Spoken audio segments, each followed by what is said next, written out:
Hey Bean, Hey Jack. what are we making today? Today we are making a key lime pie. Just a Ooh, basic key lime pie and not nothing added and something you can use and you can kind of put your own twists on it. yeah, there's tons of stuff you can do with key lime pie. We've eaten a lot of key lime pie, haven't we? Yes, we have had a lot of key lime And pie. it's because the very first pie champ or competition I ever entered, I won You won? with a key lime pie. Yep, the And then national champion. yeah, and then everybody who wants to be your friend after that and says, "Can you make me one?" So we've made a lot of these Yes. and we've eaten some of them too. Yes, we Yeah. have. Absolutely. And there's a lot of fun different things you can do with key lime pie, which we will put on this channel as this channel evolves. We're excited about a lot of different things that you can do to key lime pie to make it really, really good. And we've always done that pretty much, for competition especially. Yes. But you have to have a good base. Yep, and And that's what we're doing today, the that's where base. this is. It's all about the base. Uh, Now we have a fun story about this because we had to move up to Iowa a few years ago, and Iowa has a nice state fair. They do have a nice state Now we fair. grew up in Minnesota, Yes. so we're probably partial to the bigger Minnesota state fair that we grew up with, but Iowa State Fair has a nice state fair. I think it's one of the top 3 or 4 or 5 state fairs in the country. Mm-hmm. And it's got your corn dog. Of course, you have to have a corn dog. Minnesota, we had Pronto At a Pups. fair. I don't remember if they had Pronto Pups at the don't Iowa know. State Fair, but It's got the big slide. it's got the big slide. Minnesota has a bigger slide, but I'll stop. I'll stop right there. One thing Iowa is certainly known for is you think of pigs when you think of Iowa, right? Mm-hmm. So they had a wonderful pigs. We took our family there and They enjoyed have- the fair. You know, They have kids showing their goats and- well, this is a sheep, but they have goats there too. Bean didn't grow up on a farm. I did not. And and of course, one thing that you think of when you think of Midwest state fairs is cooking competitions. Mm-hmm. But here's Absolutely. where Iowa has bragging rights over Minnesota. Iowa has the largest, I believe. I believe it's the largest food competition in the world. Wow, Yeah. in the world. Yeah, I mean it's huge. That's great. So, because we had to live in Iowa for a few years, and you know, we thought as long as we're Iowans or Iowegians, I don't know what they are, Iowans, we would enter. The girls and I decided we would enter some of the competitions in this At the great state fair. competition. Yes. That was fun. Yeah, it was fun. And the first year we did it, they had a key lime pie division. And there was no restriction as far as it didn't have to be an original recipe. So I thought, well, I've already won the national pie baking championship with a certain recipe that I have and created. I'm going to make that. And I'm going to go clean up. At the And Minnesota they State did not, Fair. in this key lime pie category, or key lime category, they did not have an age limit. Yeah, that was so fun. the adults were competing against the youth. So our daughters entered a version of this base key lime pie recipe too, and competed against their dad. And we in that. all had the same base basically, but we did fun little variations of it. And so how did that work out for me, Bean? Not great. Why? Well, it was okay, I guess. I entered the pie that I won the national pie baking championship with, so But he Certainly. did not take first place. I did not take first place. They Are only award one first place winner. Guess or tell them who did win first place. Our youngest daughter Our youngest won daughter first place. beat me with my own pie. I mean, she Yes. made it, and it was her creation, but she beat. And you know, I don't think I've ever heard the end of that. have I? Nope. She fondly shows me her ribbon and reminds me that she made the pie that beat the National Pie Championship Yes. pie.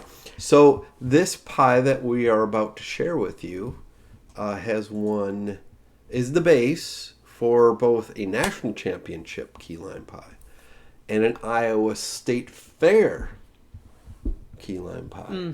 Yeah. Yeah. So I think down the road we're planning on having Little Bean share her winning recipe. Yeah. Yeah. Yes, absolutely. So now it starts with a crust. We've already made a video on how to make this great graham cracker crust right here, and we will leave a link to that video in the comment section below. So now let's move on to learn how to make this simple and wonderful key lime pie base. So what do we need for that, Bean? We need sweetened condensed milk. There you go. And so, this is one thing that we're going to tackle on our channel is do some ingredients work better than others?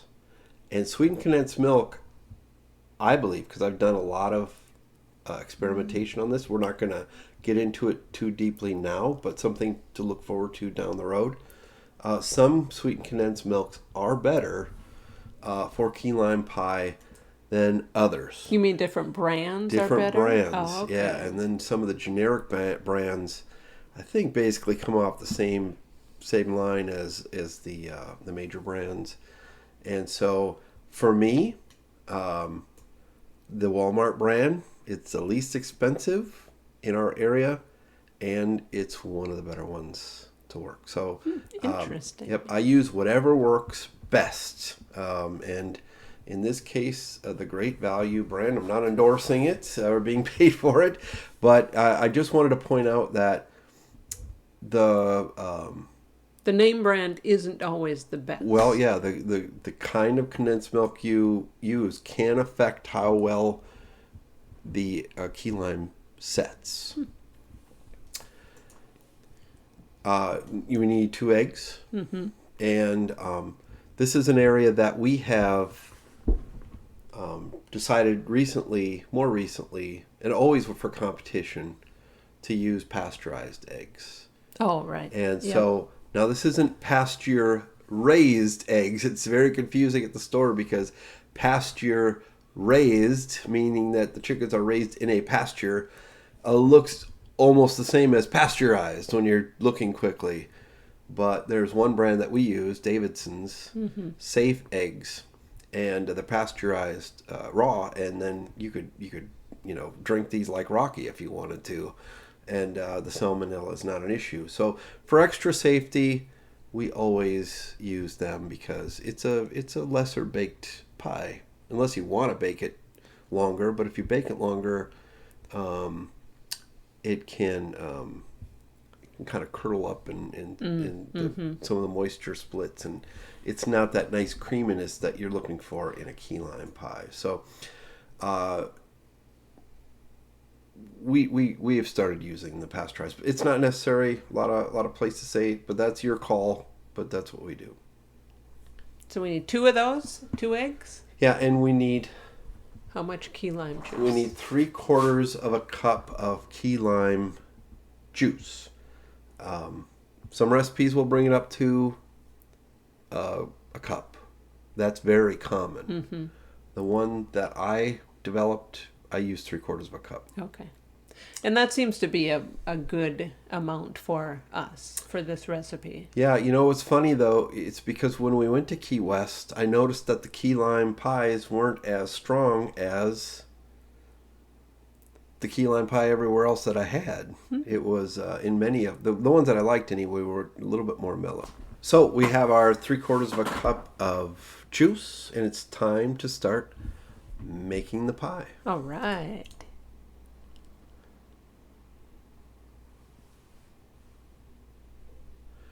So we put our 2 cans of sweetened condensed milk.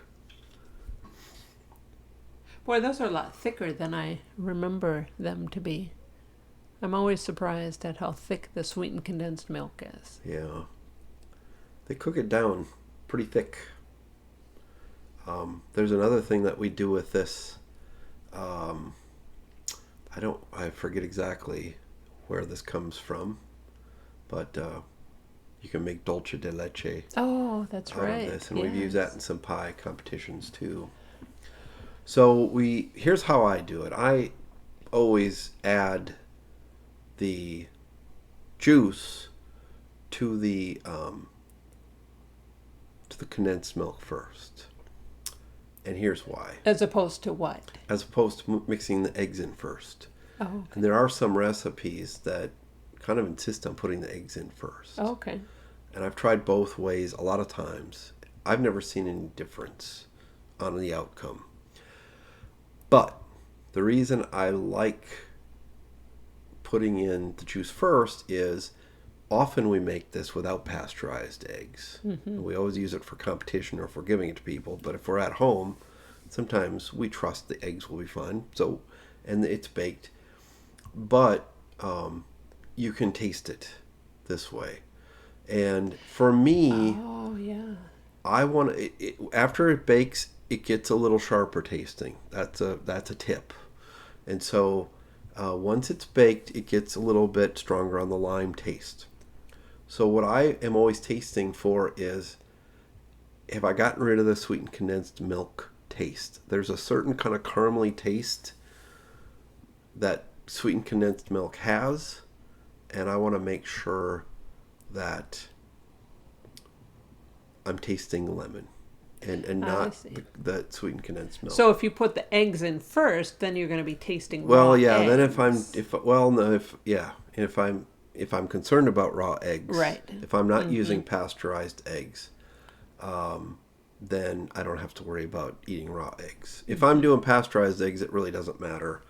But again, if we're doing it at home, baking one for ourselves at home, I taste it ahead of time. Then I can add a little bit more juice if I need to. Oh, okay. Okay. So then you incorporate the juice and slowly incorporate one egg at a time. And boy, this is getting to be the end of the road for this recipe. Mm-hmm. It is. It's a simple recipe. It's extraordinarily simple, this recipe. And what's great about it is it's kind of a shortcut custard. Custards are very finicky, and you have to really watch them. Mm-hmm. And the sweetened condensed milk and the eggs and the juice, they just do something magical. You really have a hard time. As long as you mix it up thoroughly, it's hard to mess this one up. Mm-hmm. Well, once you've got it mixed up thoroughly, you need to pour it into the crust that you have chosen.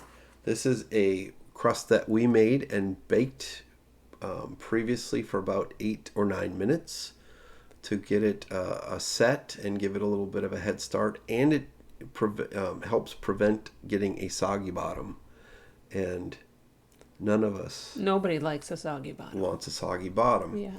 So the crust is kind of set there a little bit, and I give it a little bit of a tappy and a wiggle.